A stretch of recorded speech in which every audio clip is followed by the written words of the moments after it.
Hello, nerds. Nerds for Humanity. We are waiting for Mayor Colin Byrd to join us. Colin Byrd. I confirmed with him this morning, so he hopefully should be arriving soon. But why don't we get started with our little trailer while we wait? And I will also do some other candidate shout outs while we're getting warmed up. There's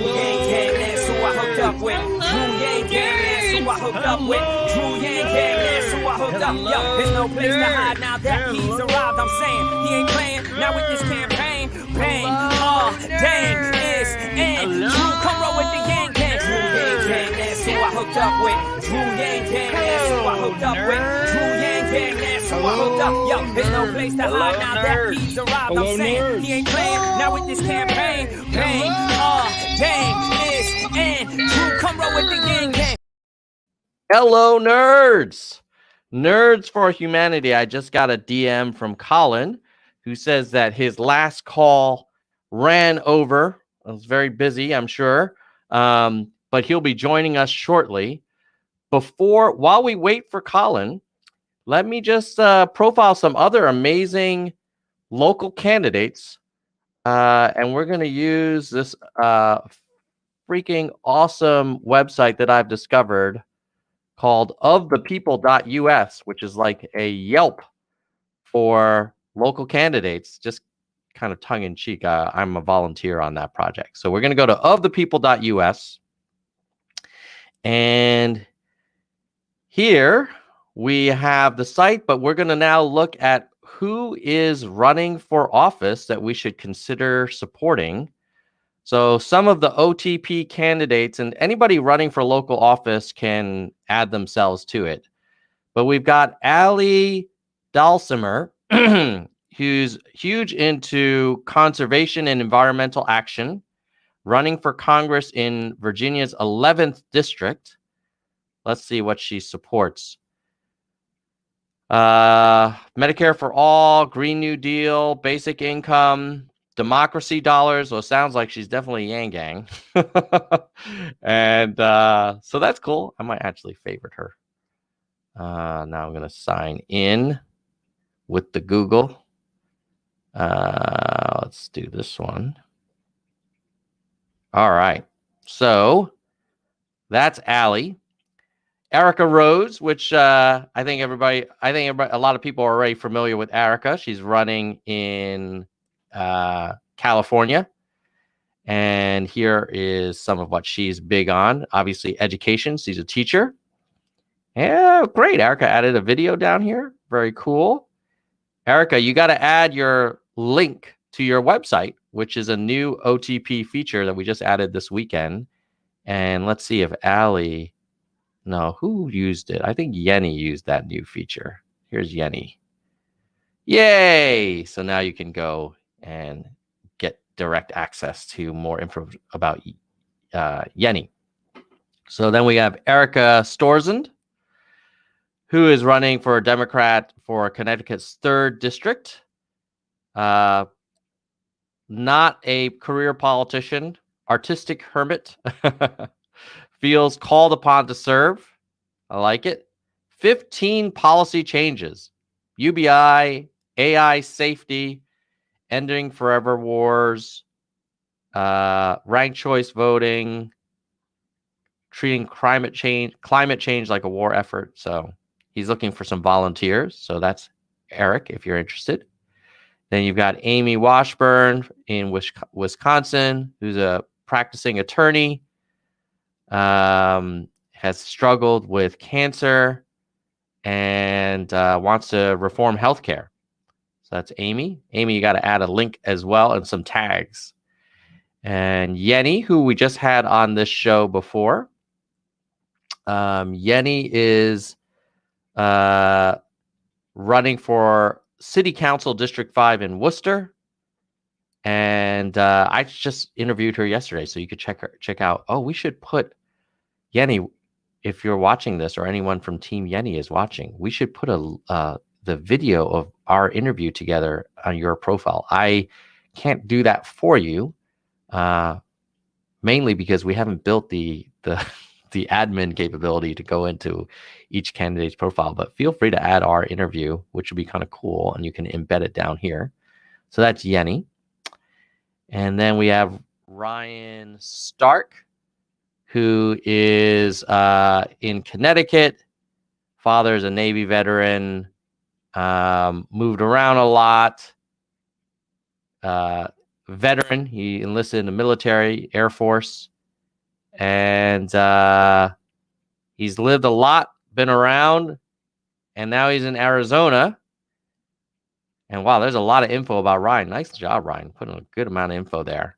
And so, yeah, check out Ryan, and you can learn more about him. He added a link. Thank you, Ryan. Ryan.Democrat. So I think Colin has just joined us. So at least I heard a beep. Yes, he's here. Hold on a second.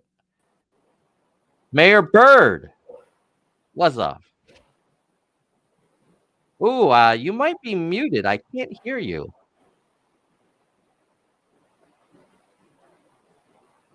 Can you say something? No joy. You're not muted on my side. Maybe come out and then come back in and see if that fixes it. No. Worst case scenario, Colin, if this doesn't work, you also join from your phone. But maybe what I would do is, oh, wait a minute. Say again. Yeah, can you hear me now? Yeah, I can hear you now. Love it. Perfect. Let's do that. It's not going to be ideal, but sounds good. All right. If you like it, I love it. All right. It works, man. Well, welcome to the show. How are you doing? I'm doing all right. Thanks so much for having me. It's a pleasure to be here, good sir. Yeah. So I was telling the audience that I learned from your Twitter profile that you are the youngest African-American mayor in the country. Is that true? Yes, sir. As far as wow. Nicely done. Well, tell us a little bit about yourself. I know you're going to primary Steny Hoyer. We'll get to that. But before we get into that, like who's Colin Byrd? Yeah. So first of all, again, it's a pleasure to be here. And thank you so much for having me. My apologies for my tardiness. But with respect to who I am, I'm just an ordinary American. But in terms of what I've done and how I got to this point, I could tell you that it was it's pretty unique, but it's also a fairly straightforward, simple story. I'm from Prince George's County, Maryland, right outside of DC. It's a majority Black county. And growing up, I wanted to be an NBA player. I'll be very candid. I had no interest in being a politician and being in elective office. If anything, I didn't look up to folks like, Bill Clinton and whoever else, Al Gore, so much as I looked up to folks like LeBron James and Vince Carter. Growing up, and even Kevin Durant, who's from Prince George's County. There was a documentary on Showtime last year, I believe, called Basketball County, and it documented how our county produces so many of the best basketball players in the world, in the country. But notwithstanding all of that, I say that just as the backdrop for the way I came into politics, being not one that has been long-standing interest in being an elected official. Basically, the way I look at my political sort of psychology, it is largely wrapped around the presidency and even candidacy of former President Barack Obama. I actually turned 16 the day that he first got elected in 2008. He got elected on my birthday, November 4th of 2008. And, in his campaign and ever since his campaign, I've seen so many different things in my community on the college campus that I went to, the University of Maryland College Park, and in this country that sort of went in contradiction to everything that I believe his candidacy and his election originally seemed to symbolize in terms of racial progress. So he talked a lot about the audacity of hope. And reclaiming the American dream. That was the big thing that he was running on, was yes, we can, and hope and change.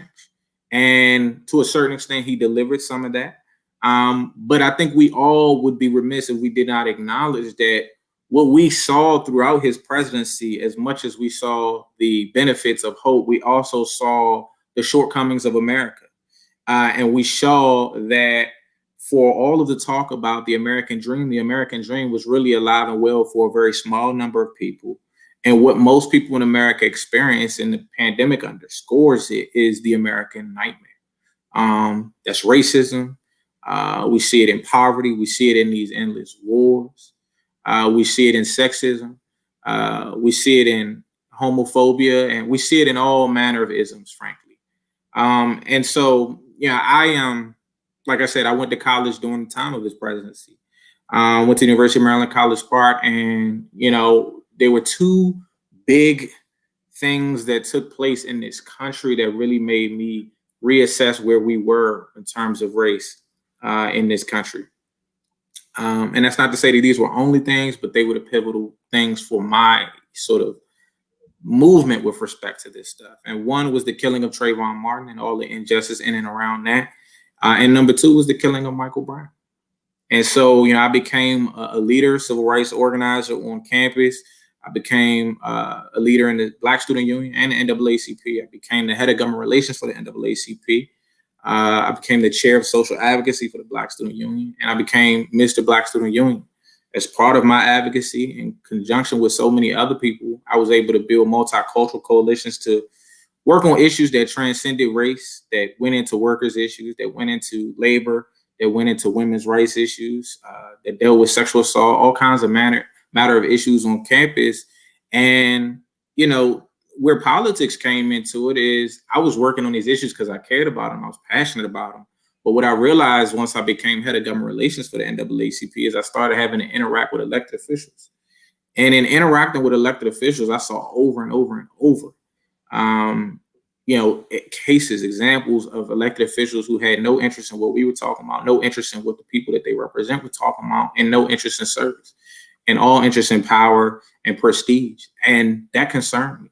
I can't tell you at that time I wanted to be an elected official myself, but I knew what type of elected official I did not want representing me, and I did not want representing other people. And so I committed that I would try to help people that shared my values, that shared my perspectives about service, and try to get rid of folks that were not in that, vein.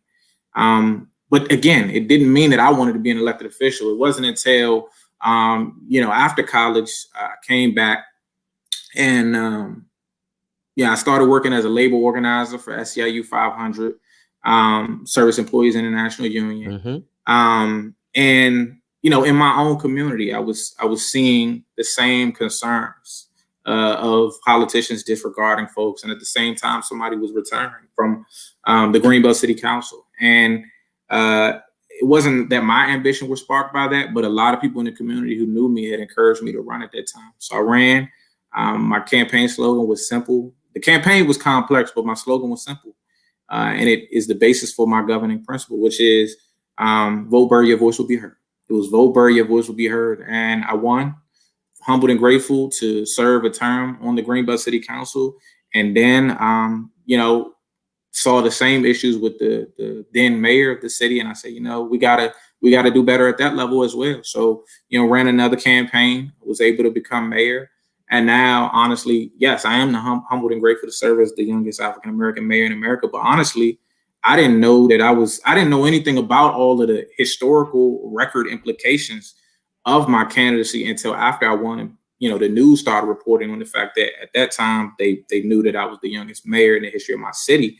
And then eventually, like just a couple of months ago, somebody said, you're the youngest Black mayor in America. So I said, all right, cool, we'll run with it. But yeah, so that's who I am. And I can tell you about why I'm running for Congress and all of that, but that's kind of who I am. It's just somebody that really just looked at politics and said, I want people to be treated differently and hopefully treated better by the people that represent them. Let's talk about that run for city council where if you voted for Byrd, your voice would be heard. What were the voices that weren't being heard prior to you running that you felt like, hey, we need to listen to more voices?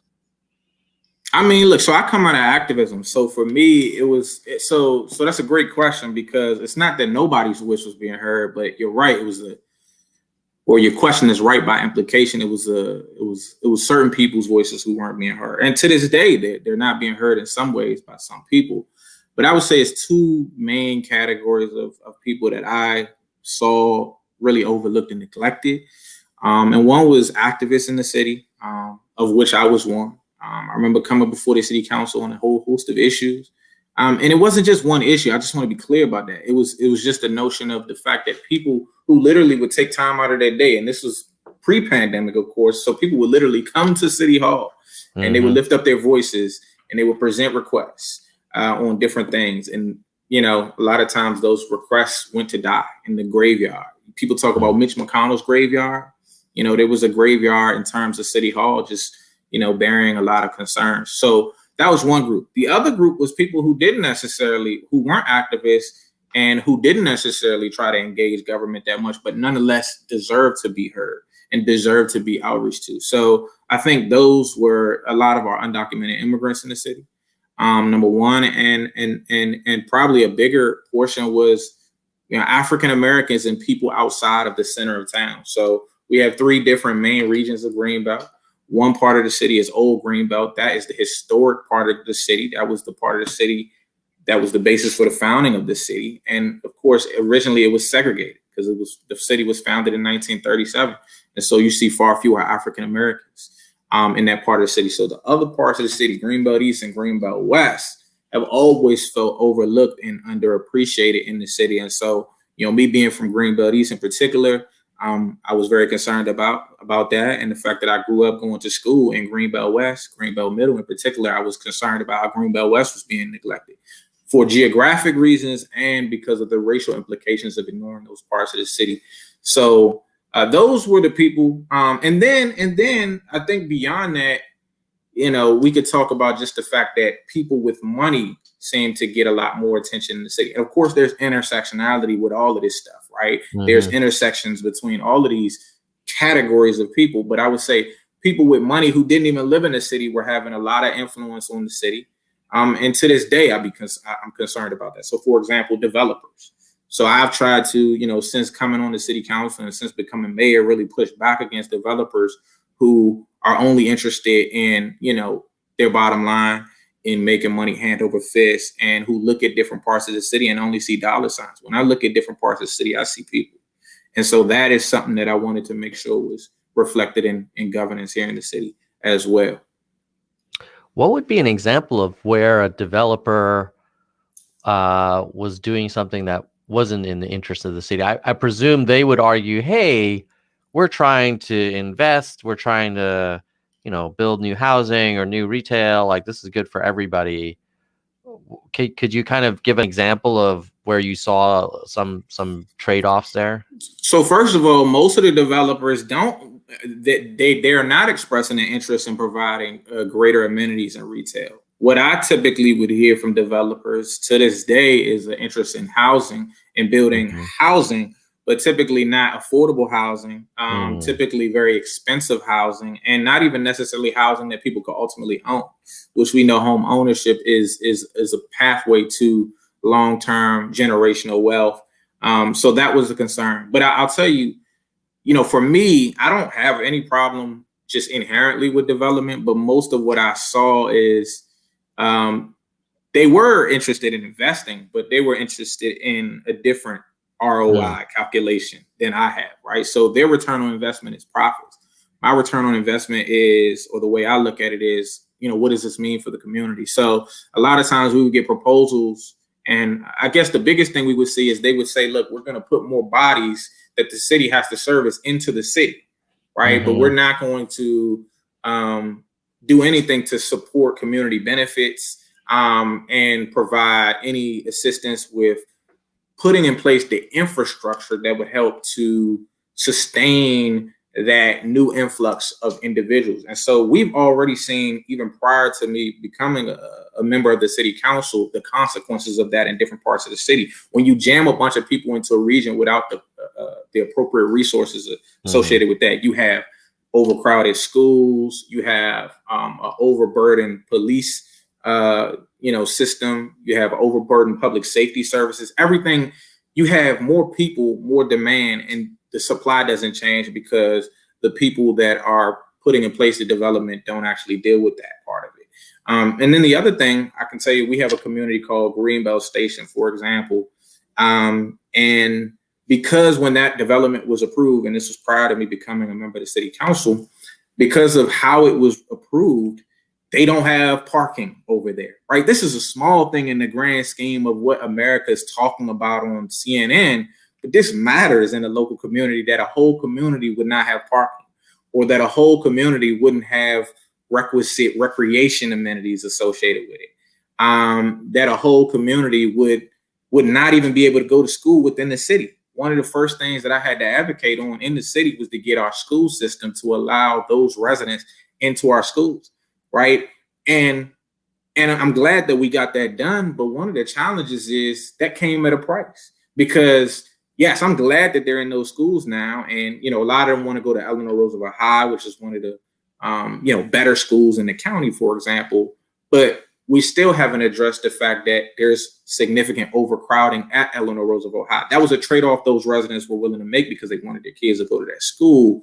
But I've always been concerned about people flashing new shiny things at communities without making sure that they also assist with that transition, so that that change isn't something that simply gentrifies and displaces and burdens the community, but rather it's something that ultimately on that balance helps those people that are now going to be inhabiting the city, and in particular that new community. So I don't know if that's clear, but that's the type of thing that I've tried to really focus on, is making sure that when new things are coming in, that we support that with the right resources. But I'll tell you this as well, it comes back to not only what I have to do as a mayor, it also comes back broader to what I think the federal government needs to be doing. Because I think over the years, the federal government has played too much of a hands-off role in investing in cities. And so they put a great burden as a result on cities to either increase property taxes as the only means to raise revenue for cities. Because most cities in America, unlike some of the larger cities that everybody's aware of, most cities in America, the only way that they can raise revenue has to do with property taxes. And that's a bankrupt model. I believe that that's a bankrupt model, but it's somewhat above my pay grade, because these issues and these restrictions are decided at other levels of government. So in that example of where the developer is putting a bunch of housing and it's putting a lot of stress on the school and the infrastructure, what would you say to the developer? Because I could see them saying like, hey, I don't run the police department. I don't run the public schools. Like, I bought this piece of land. I want to build an apartment here. I want to build a nice house here. I can make some money off of it. What are they supposed? How can there be a better partnership to make sure that the community is better supported? Well, they got to listen to the community, and they got to put their money where their mouth is, and they have to understand that it's give and take. And so a lot of times when we start to come with the ask, then they become that much more disinterested in the project. Right. Because it starts to affect their bottom line. Right. And so that's a challenge. And I put some of the blame on the developer for not being more willing to work with, a city and that type of thing. But to be honest, I don't believe that all of these public problems should be necessarily solved by putting it on the shoulders of private developers. I do think that we need more investment from other levels of government that are more well-resourced, like the county, like the state, and in particular, like the federal government, so that we don't have this look, very rarely do we hear federal officials talking about helping cities. And if you don't help cities, that hurts everything, because a lot of cities deal with schools. They deal with all of the main public services that people interact with. People are much more likely to interact with our public works department or our police department than they are with any federal agency on any given day of the week. We matter the most, and we're given the least, right? We have the least to work with, right? And so that is one of the things that really actually made me get into it. But in terms of how do we make that partnership better, honestly, the way we make that partnership better is it's going to be a two-way street. We have to be willing to kind of talk with folks, and they have to be willing to listen. And they have to be willing to listen, not just to me, because it's not so much about what Colin Byrd wants. I always try to step back and say, how does the community feel about it? And the developers had done a really bad job of convincing the communities that would be impacted by these projects that these are a good thing. And the communities aren't stupid. This isn't because the community, look, a lot of times when people oppose stuff, developers look down upon them and say, oh, they don't get it. They're against change. They're against progress. That's not true. But people are not stupid. They know that if you do certain things in a certain way, that it's going to have a negative impact if you don't mitigate and if you don't invest. And so, that's really what it comes down to is, getting people to do the right thing. But I think it's a much more complicated conversation than just me or the city council and a set of developers. Like I said, there's a larger political infrastructure and political system in which all of these conversations have to happen. And again, it doesn't stop at the city level. It involves the county, the state, and the federal government. But unfortunately, what I've seen, and my biggest concern is that some of these other levels of government have very little interest in addressing the concerns, Hansel. Yeah, you raise a really interesting point around, I guess our conventional wisdom is that every town funds its own local services through property taxes. And then the federal government does its own taxation for federal programs. But I guess you could make the argument that, hey, as a citizen, most of my interaction and most of the services I need are provided at the local level. Why isn't there national funding to kind of support our local communities? Is that part of how did that factor into your decision to run for Congress? And tell me a little bit about that. So this has always been a concern of mine, the disinvestment of the federal government in cities, and in particular cities like Greenville, but it was exacerbated by the pandemic. So so far, we've basically been talking about 3 different major stimulus bills, one of which is ongoing and being debated through Congress as we speak. That's the one that President Biden has proposed, the $1.9 trillion plan. But the first 2, right? So the first one was the CARES Act, and that had the $1,200 stimulus checks, right? I think it should have been more, but notwithstanding that, one of the things that got missed in that whole conversation, because the mainstream media, and thank you to Nerds for Humanity for caring about little old Greenbelt, the mainstream media doesn't typically cover cities like Greenbelt. So what happened is, in the CARES Act, they had state and local government aid, but actually with the local government aid piece, cities with populations of less than 500,000 people, of which the vast majority of American cities are less than that, right?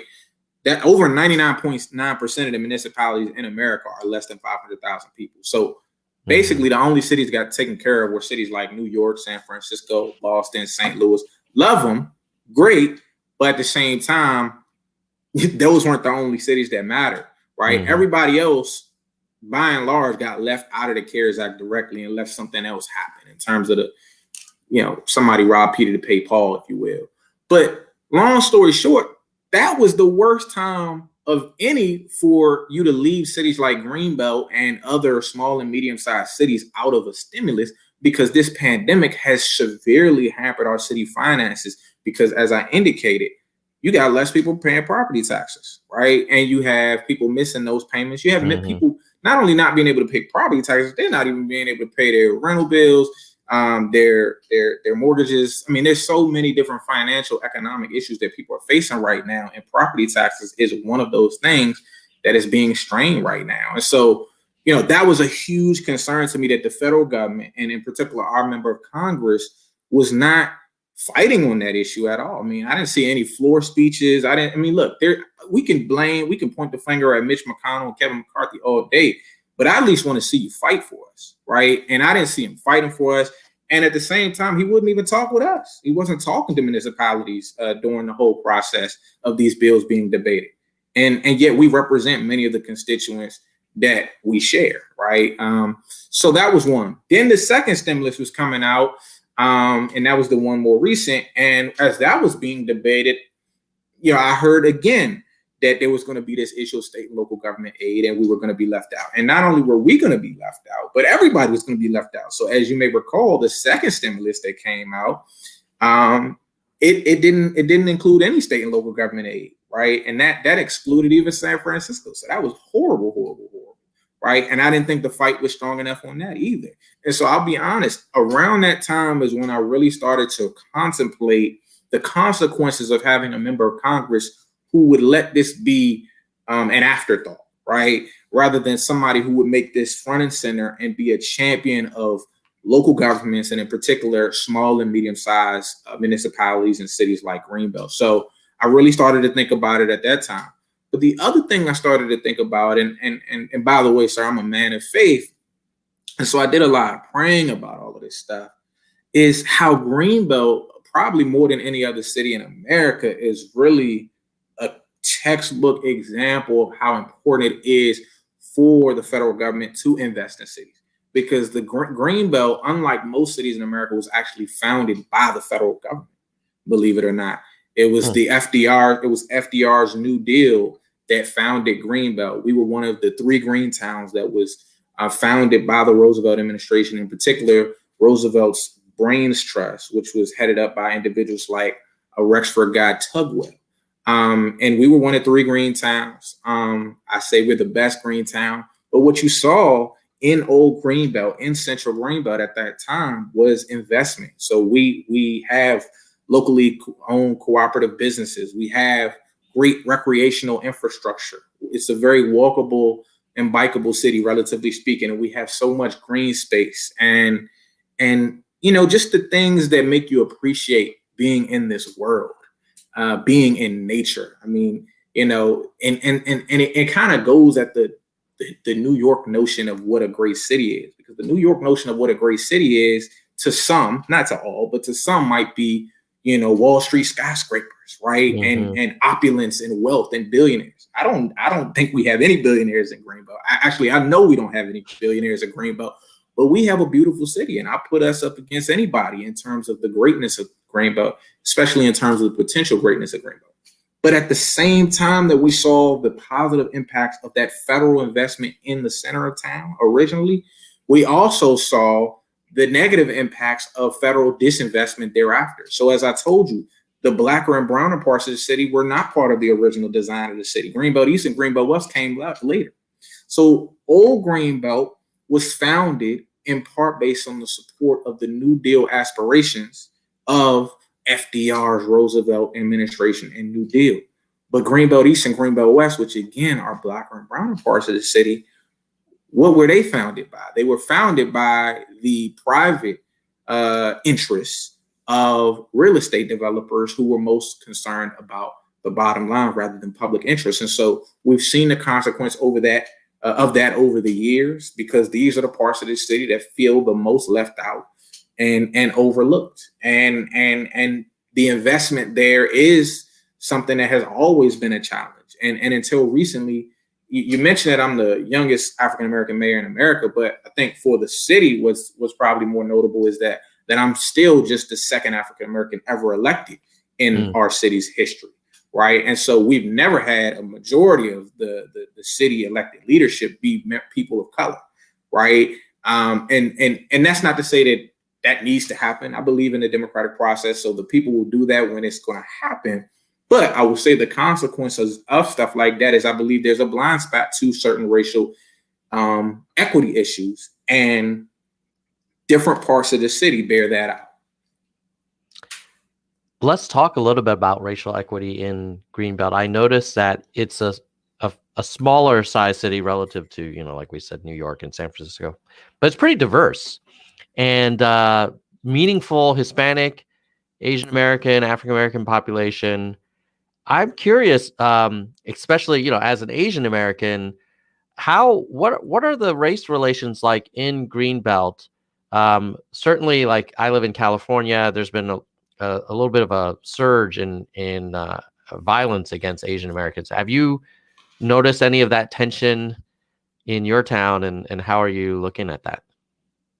I wouldn't say that I've seen a lot of racism against Asian Americans, but I'll personally say that I'm not Asian American, so there's no way for me to say that definitively. So let me just say I don't know. I don't know on that specific question, and I have to be careful to say that because I get really agitated when people say that there's no racism against African Americans when they're not African Americans. So I just don't know, and I don't get those complaints directly to me. But definitely, I would say, there's definitely some challenges when it comes to race relations. I mean, look, I'm an African American mayor, and I was elected, in part with the support of a lot of white people. So I'm not here to tell you that our problems are insurmountable, but they're definitely there. They're definitely there, and they're definitely a concern. So, I mean, I can definitely tell you that that's the case. And like I said, it's very geographical. I remember when I was running for office. Literally, like I said, it's a racial geographical thing. So I remember telling somebody that I was from Greenbelt East rather than Old Greenbelt, and they said that's not Greenbelt.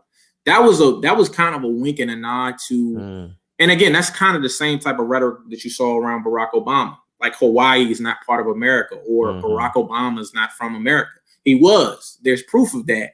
But there's this notion of what constitutes an American from a racial, ethnic, and even geographical standpoint that, was born out in that. So all I can tell you is it's definitely there. We've seen some of it be amplified a little bit over the past year, unfortunately, because of some of the unrest related to the George Floyd matter, the Breonna Taylor matter, and just, the intense increased dialogue that are happening in the country around policing.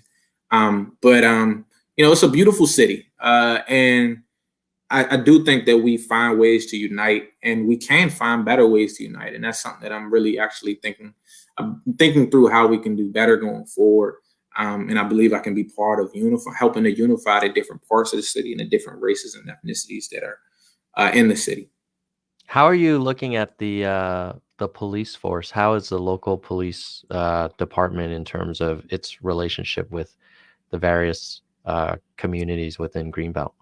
So first of all, let me just say that, this is a tough issue because different people experience policing very differently. And so as a consequence, what happens is some people there are a lot of people in the city who think the police can do no wrong. And then there are a decent number of people in the city who think the police can do no right. Right. And I think most people are somewhere in between, but the people that are on these extremes, it's extremely difficult to get through to them because you can't invalidate people's experiences. Look, if you've only had positive experiences with the police, I can't tell you that that's not your experience. But by the same token, if you've only had negative experience with the police, or if you've had a lot of negative experience with the police, I can't tell you that that is an invalid experience. But some of these people are having these experiences with the same police, but they don't meet each other. And they don't see these things happen at the same time. These things don't happen concurrently and in the same place. And so what happens is there's this lack of mutual understanding in these conversations. But bottom line, we don't have the problems in some ways that you see in places like Louisville, Ferguson, Minneapolis, Baltimore, these high profile brutality incidents, killings that make national news, and I'm grateful for that. At the same time, I would be remiss if I did not acknowledge that there are a number of Black people in and outside of the city who have expressed concerns to me about the way that they've been treated by not the entire department, but by different members of the department. But what happens is each member is a representative of the department. So you might have had an interaction. You might have had a total of 4 Greenbelt police officers negatively interact with you. That's not our entire police department by any stretch of the imagination. But if that's what you know, then you're going to probably have a certain opinion of the department as a whole, especially if you've made a complaint and that complaint has not been dealt with in a way that you find to be satisfactory, which we've also seen in some cases. So, I've tried to look at 3 big buckets, right? 1, use of force, 2, transparency, and 3, accountability. And I can tell you that while we can and have done things as a city, both city elected leadership and the police department on its own around use of force in particular, I do believe we remain challenged when it comes to transparency and accountability. And it's not so much the city's fault. I believe that fault lies at the shoulders of the state of Maryland, because there are 2 state laws on our books that really hamper both transparency and accountability. You can't see when an officer has done a bunch of bad things, has received a bunch of complaints. And so that creates a gap when it comes to transparency. I can tell you that even in Minneapolis, in Minnesota, right, they are much more transparent about officers' disciplinary and complaint records than they are in the state of Maryland. That is a problem, right? And then that ties in with accountability. So On accountability, we also have a state law called the Maryland Law Enforcement Officers Bill of Rights. Maryland is one of a very few states, one of a minority of states that actually has a law enforcement officers bill of rights on its books. And that right there makes it extremely difficult to investigate, discipline, and ultimately discipline officers who have engaged in wrongdoing or patterns of extreme wrongdoing.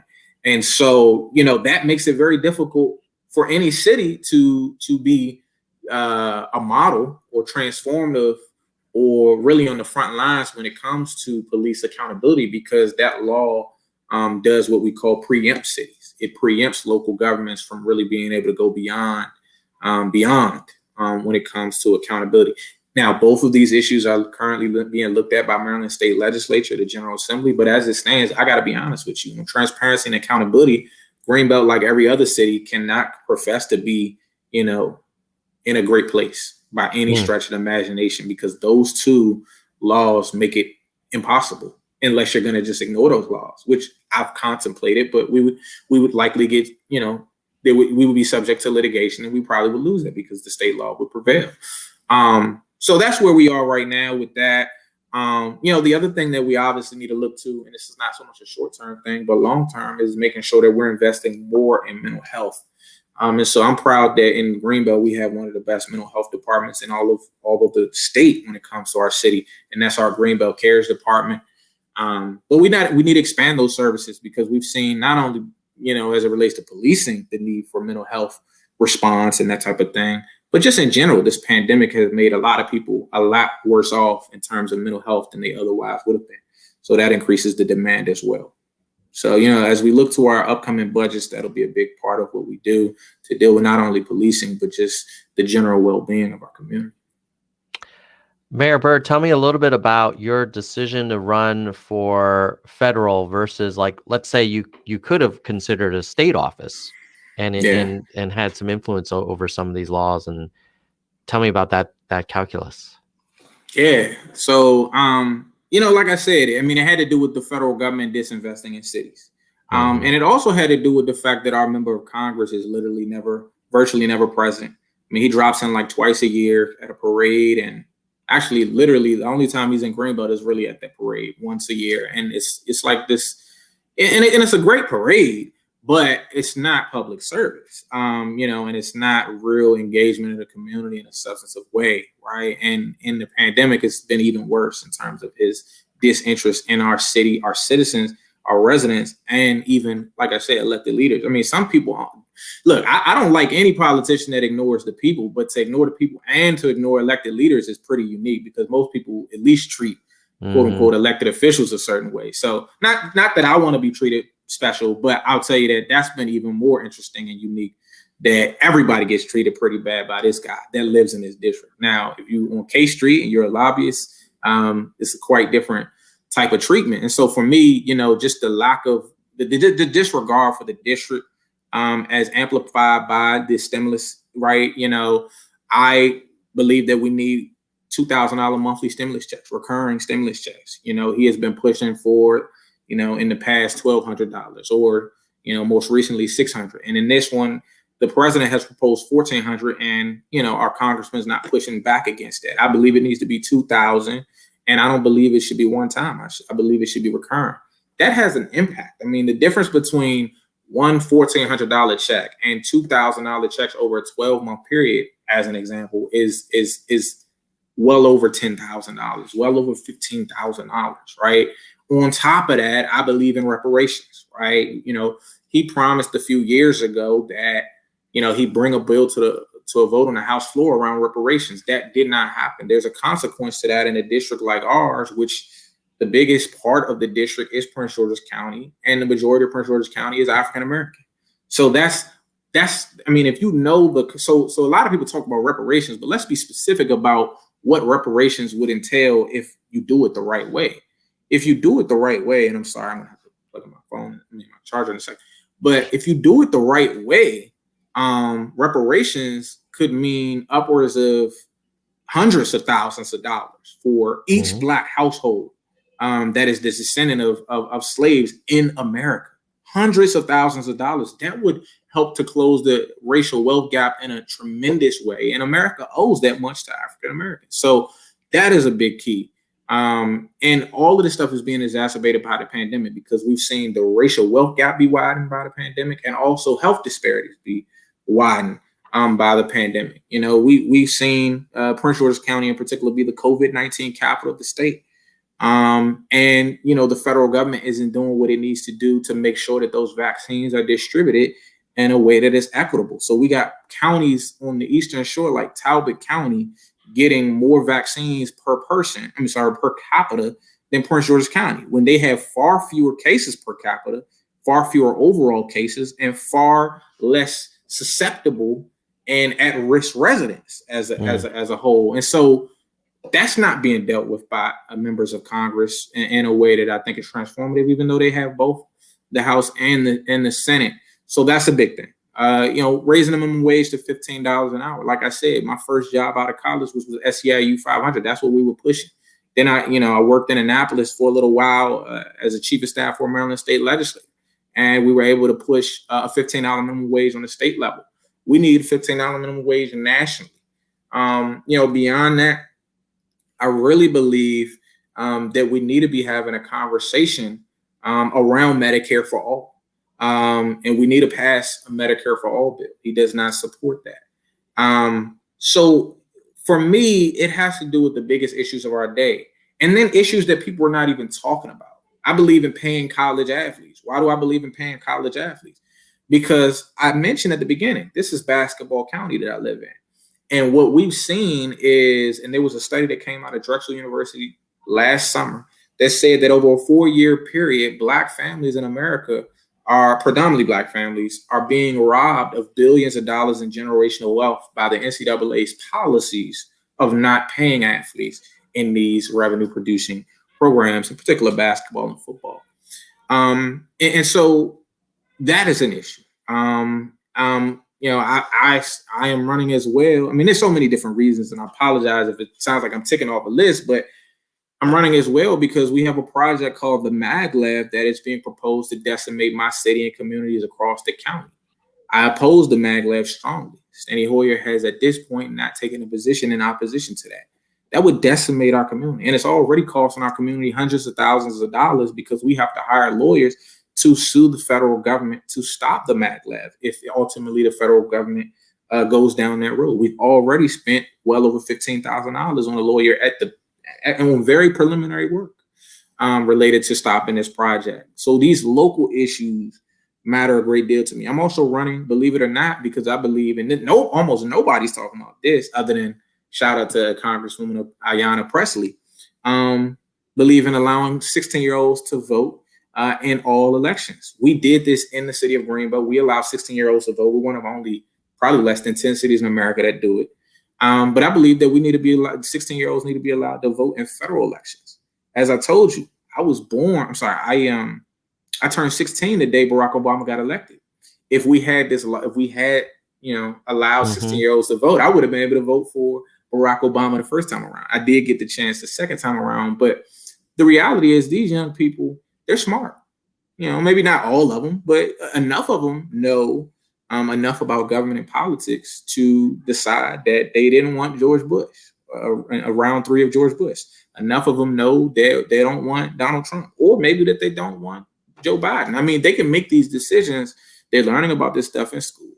And I believe some of these young people are going to make up the brightest generation ever, you know, if we give them the chance, both educationally and in terms of opportunity in the political and governmental space. So, we've seen it work pretty effectively here in Greenbelt. There's no reason it can't be replicated nationally. And their voices are needed on all of the federal issues of our day, like gun control. They've been the leaders on that. Young people in high school, like climate change. They've been the leaders on that as well. So I mean, those are some of the reasons that I'm running. There's so many other things we could talk about. We need to scale up. These are great. These are great, Mayor Byrd. You mentioned two things that recurring stimulus checks, lowering the voting age to 16. Those are also policies that Andrew Yang advocated very strongly, and he was kind of mocked in the presidential campaign. It's curious, have you been following him? Do you have any views on, obviously he's now running for mayor of another city, but what's your take on Andrew? So I endorsed Andrew Yang for mayor. I don't know how much I matter in New York, but he got my endorsement. Thank you for that. Yeah, he got my endorsement. I mean, there are some other good candidates in the race, Maya Wiley, some other folks. So I'm not here to say anything negative about them. And again, I'm saying all of this stuff from a distance, but I can tell you that what he talked about in the presidential campaign is literally helping my community, right? That's what it comes down to for me. Like by him, he started, I'm not saying he's the first person to ever think of it, but he definitely elevated that conversation around universal basic income in a way that nobody ever did but previous to him, and in an unparalleled way ever since. And the consequence of that has been overwhelmingly positive, because now we're seeing this, and you know, a lot of people are not willing to commit to it long term, but at least in this pandemic, it has become a very serious topic of conversation. Stimulus checks and the idea of getting money out to folks. Now, obviously, they don't want to quite do it on a universal basis, so we're seeing a lot more means testing than he probably would have proposed. And he'll even deal with that kind of pushback in New York if he gets elected. And he'll have to deal with that reality, because look, when you're not elected, you can kind of throw stuff pie in the sky. But once you become elected, you can still be visionary. But if you're going to be effective, you do have to say, hey, look, this is what's possible, and this is how we get it done. And so, look, he is literally getting money into the pockets of my constituents because of the issues that he brought to the fore in that campaign, and that was pre-pandemic. So I'm eternally grateful to him. But at the same time, I also think he is, well positioned to lead New York in an admirable way. So I look forward to it. And I believe, look, locally it's difficult to do stuff like that. But I definitely think that if any place you can do it, I do think New York is a great place, because they have so many billionaires that they can sort of, use in different ways to make sure that they have the resources to pay for a program like that. I mean, if you think about how much $1 billion is, and the fact that some people make billions and billions every year, it's like amazing. I mean, our city budget is never over $35 million. You know how many times 35 million goes into $1 billion, and some people make that a year? They could pay for my city's budget for the next 50 years easy. I mean, that's crazy that one person could do that easy, not even sweat. And so, I just put it out there to say New York is a place that I do think that they can make something like that happen in a real transformative way.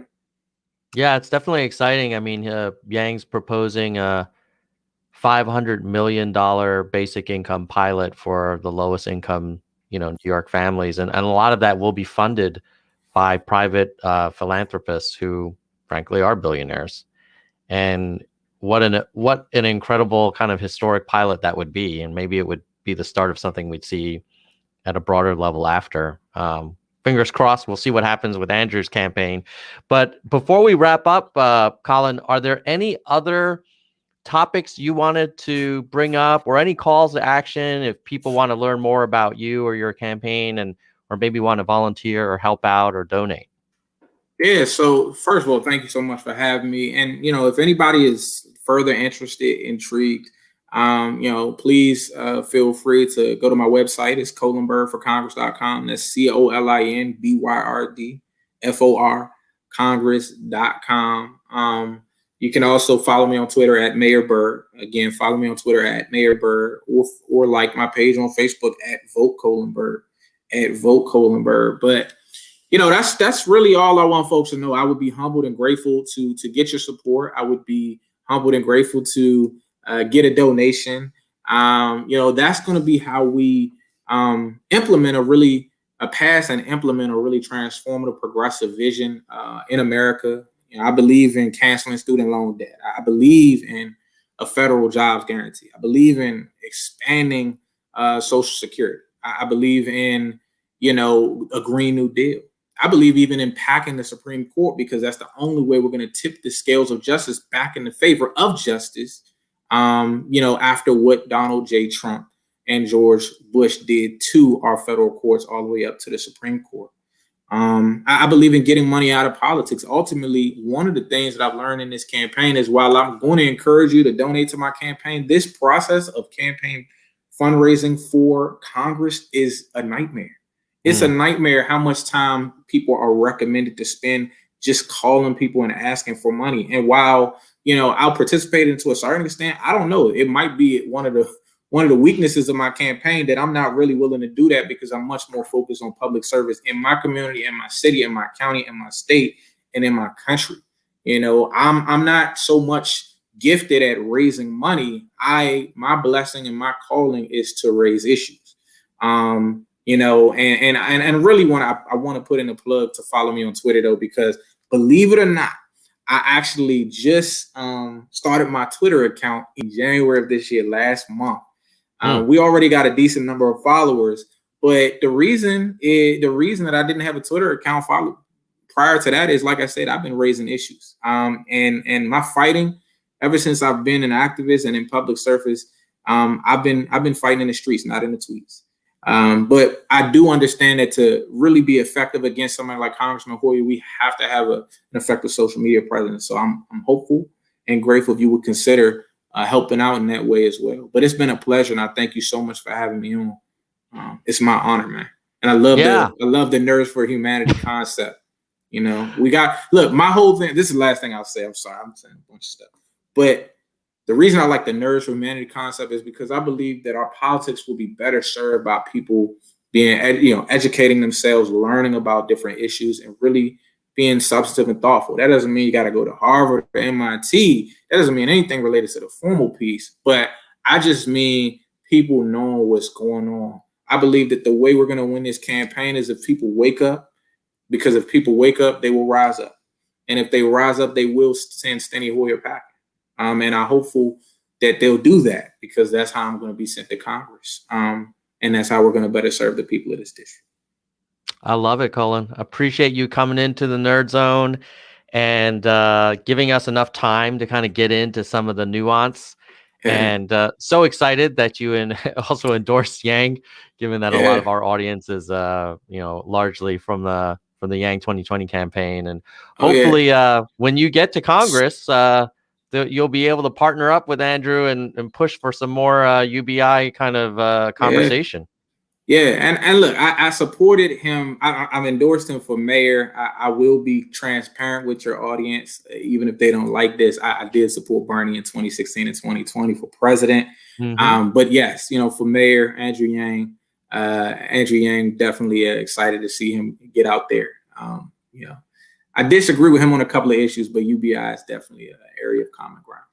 Love it. And I was a Bernie supporter as well in 2016. So I appreciate. There we go. He's a good guy. He's a good guy. I was a Bernie delegate in 2016. I was a Bernie delegate. Love it. Well, good luck to you, Colin. And we'll see you later, buddy. Peace out. Yes, sir. You have a good one. All right, man. Goodbye, nerds.